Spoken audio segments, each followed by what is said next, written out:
नमस्कार दोस्तों, वैदिक विद्यालय में आप सबका एक बार फिर से स्वागत है और मैं हूं आपका दोस्त विकास रसागर।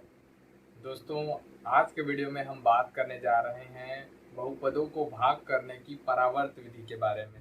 दोस्तों, ये परावर्त विधि बहुपदों के भाग के लिए प्रयोग की जाती है और बहुत ही ज़्यादा सरल है। तो चलिए आज हम इसके बारे में चर्चा करते हैं और वीडियो को आगे बढ़ाते हैं।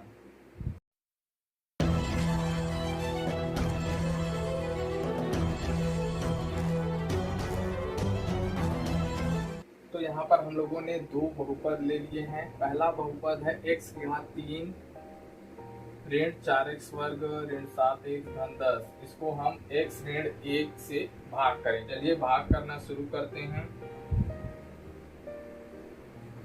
यहाँ पर हम क्या करेंगे, पहला जो भाज्य पद है या बहुपद है उसके गुणांकों को लिखेंगे। ठीक है, जैसे यहाँ पर x की घात 3 है, फिर x का वर्ग है, x है और अचर पद है। ठीक है, इसको x की घात 1 लिख सकते हैं, इसको 0 लिख सकते हैं अचर पद को। ठीक है, तो यहाँ पर लिख देंगे 1, क्योंकि यहाँ पर x की घात 3 का गुणांक क्या है, 1 है। यहाँ पर x वर्ग का गुणांक ऋण 4 है।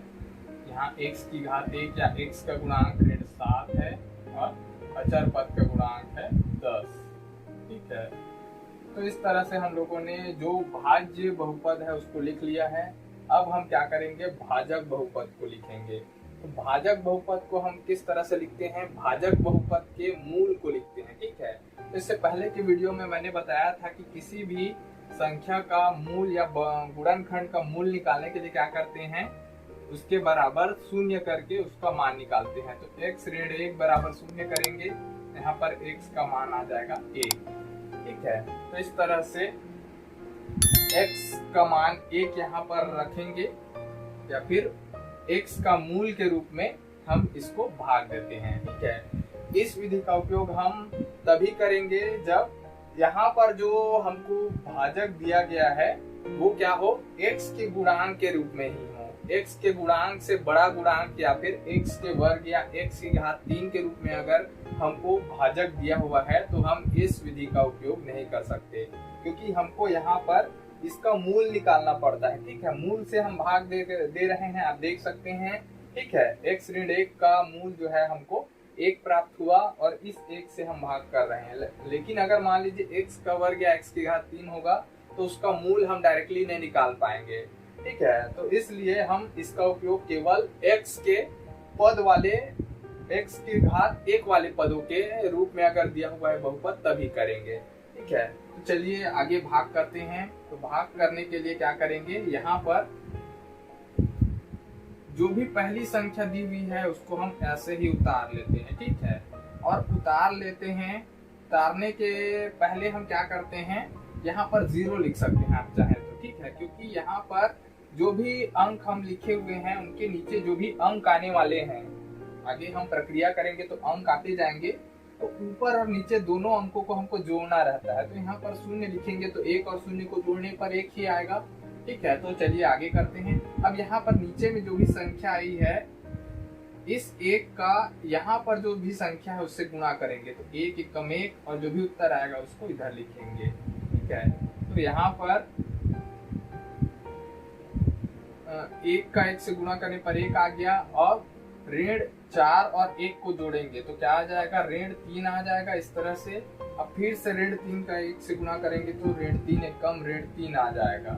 ठीक है, और दोनों को जोड़ देंगे, ऋण 7 और ऋण 3 जोड़ेंगे तो ऋण 10 आ जाएगा। अब ऋण 10 का 1 से गुणा करेंगे तो ऋण 10 एकम ऋण 10 आ जाएगा। अब फिर ऊपर और नीचे को जोड़ेंगे तो यहाँ पर कुछ भी नहीं बचेगा, क्योंकि एक धनात्मक है और एक ऋणात्मक है, तो कैंसिल हो जाएगा। अब यह अगर लास्ट का जो अंक है वो कैंसिल हो जाता है तो हम ये मानकर चलते हैं कि ये जो भी बहुपद दिया हुआ है वो पूरी तरह से विभाजित हो जाता है। मान के चलना नहीं है, विभाजित हो गया है। ठीक है, और हमको उत्तर क्या मिलेगा, यहाँ पर जो कुछ भी मिल रहा है वो हमारा उत्तर है। ठीक है, तो यहाँ पर एक पद तो यहाँ से कैंसिल हो गया। अब यहाँ पर जो मिल रहा है उसको उत्तर के रूप में कैसे लिखेंगे, तो यहाँ पर x की घात 3 थी, एक पद खत्म हो जाने के बाद आ जाएगा x की घात 2 और ये आ जाएगा x और ये x की घात 0 या अचर पद। ठीक है, तो इसको हम लिखना चाहें तो क्या लिख सकते हैं, इसको लिखेंगे x का वर्ग ऋण 3x ऋण 10।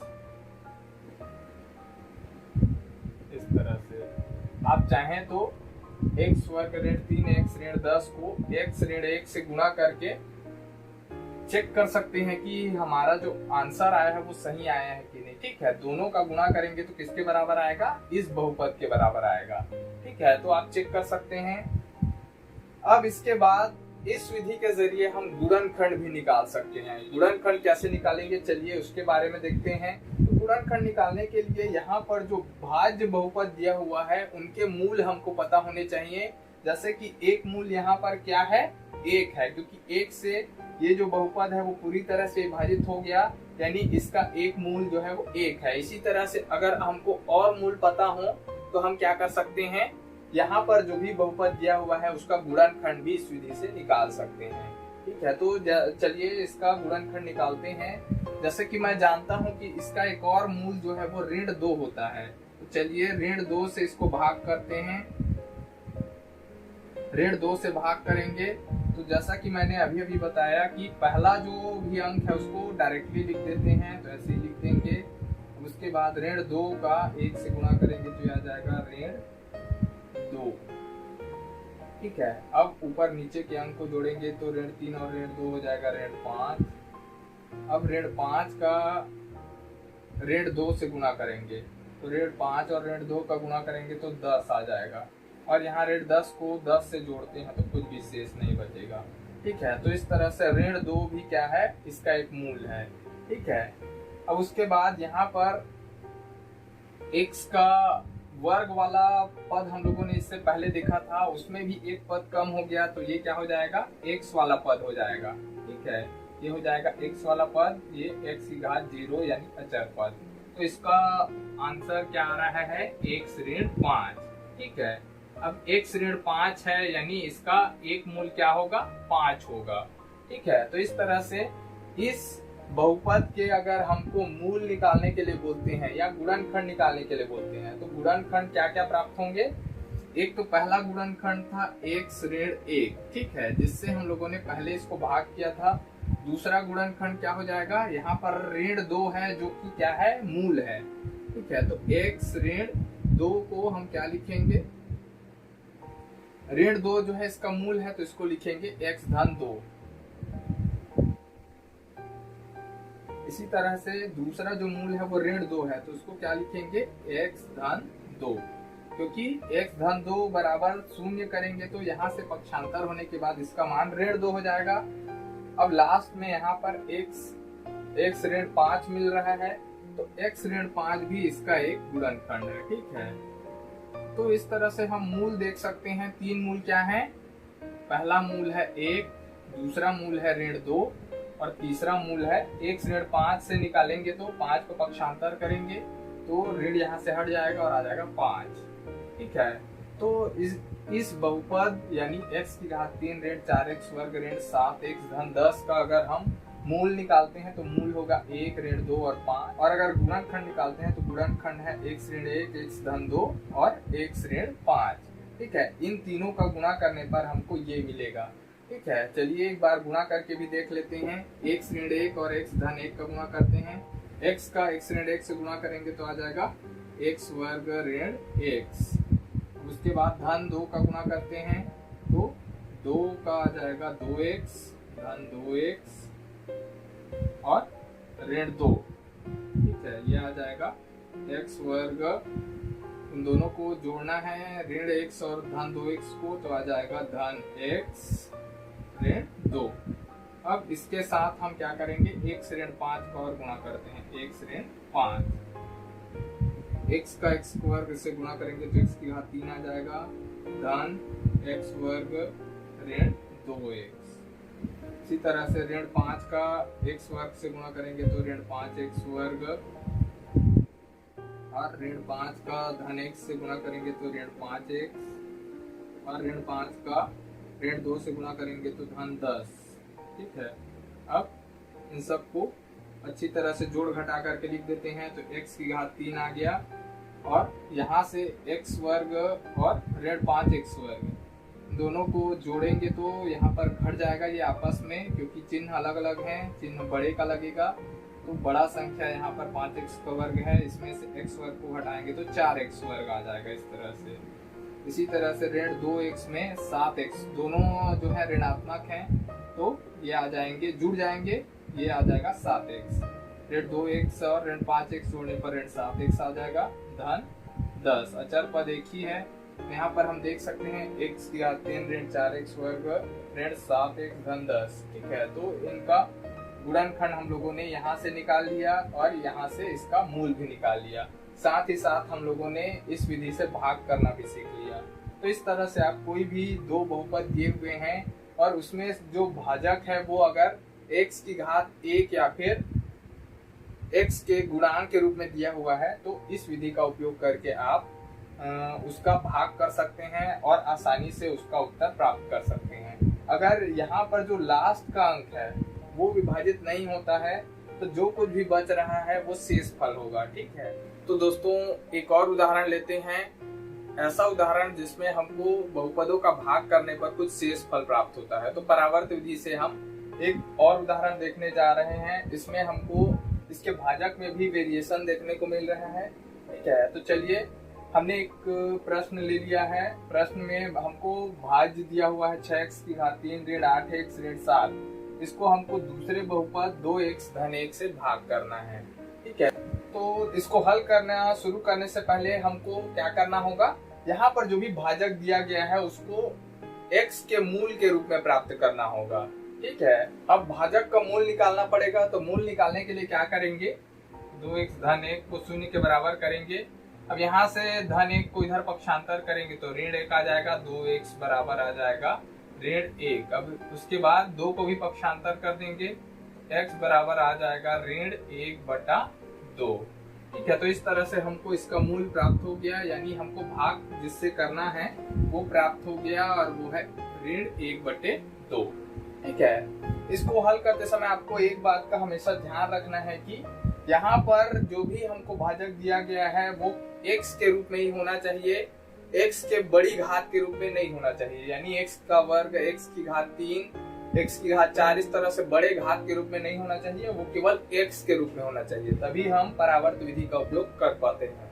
ठीक है, तो चलिए इसको हल करते हैं। तो यहाँ पर सबसे पहले गुणांक वाले पद को मैं समझने के लिए लिख लेता हूँ। आपको इसको लिखने की जरूरत नहीं है, सिर्फ आप इनके गुणांक क्या हैं उनको लिख सकते हैं। ठीक है, तो x की घात 3, x का वर्ग x और x की घात 0, x की घात 0 यानी अचर पद।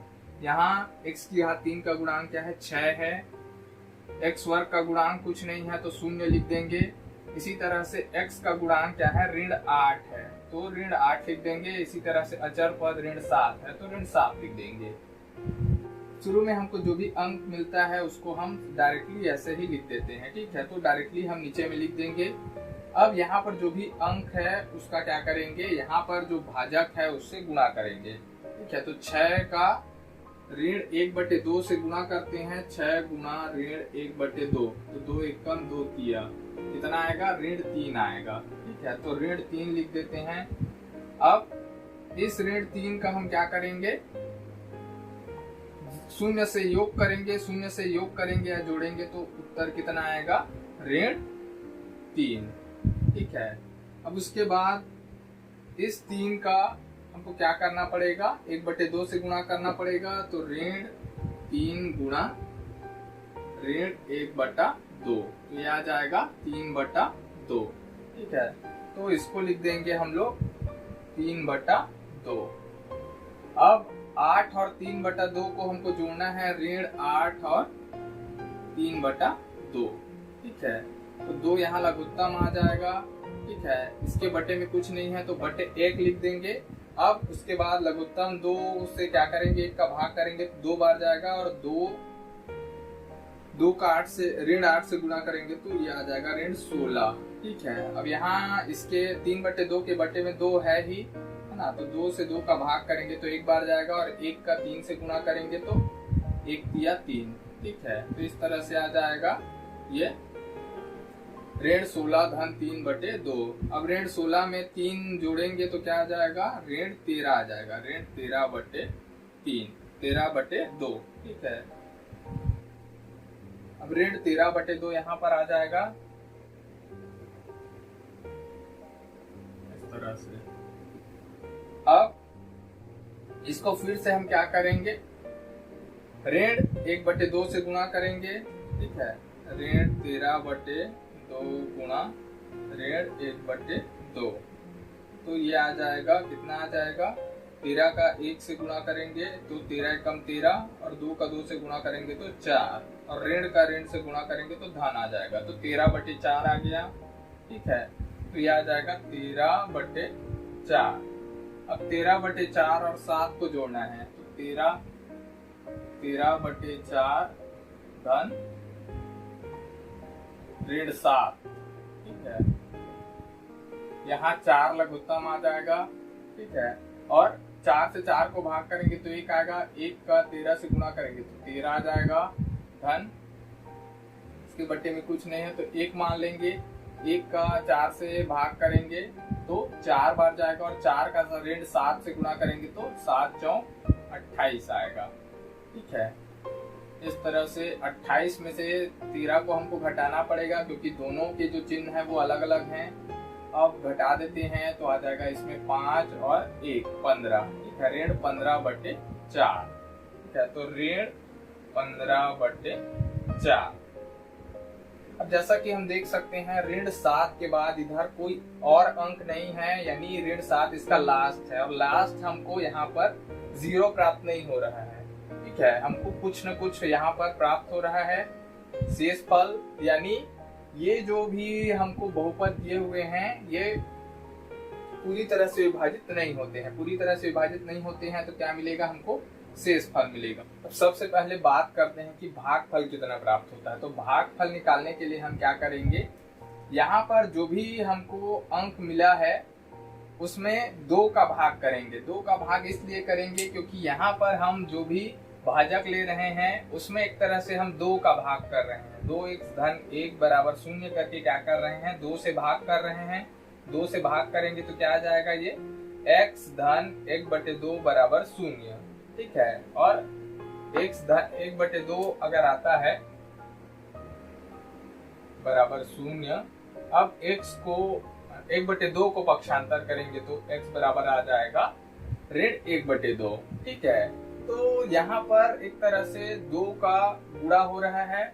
अब हमको उत्तर निकालते समय क्या करना पड़ेगा, यहाँ पर x के साथ जो भी अंक है उससे भाग करना पड़ेगा, ठीक है। तो 2 से भाग करेंगे तो 2 से भाग करने पर ये क्या आ जाएगा, 3 आ जाएगा, ठीक है। ये आ जाएगा ऋण 3/2 आ जाएगा, ये आ जाएगा ऋण 13/4, और ये आ जाएगा ऋण 15/8। तो इस तरह से हम लोग इसके जो लास्ट स्टेप है उसमें आ गए हैं। अब उसके बाद इसमें जो शेष फल प्राप्त हो रहा है वो क्या होगा, ये जो अचर पद है वो शेष फल होगा, और बाकी इधर की जो भी संख्याएं हमको दिख रही हैं वो भागफल हैं, ठीक है। तो भागफल किस तरह से आएगा, ये x वर्ग वाला टर्म है, ये x वाला टर्म है, ये x की घात 0 वाला टर्म है, और ये अचर पद जो शेष फल के रूप में मिलता है। तो ये हो जाएगा 3x का वर्ग ऋण 3/2x ऋण 13/4, ठीक है। ये आ जाएगा हमारा भागफल।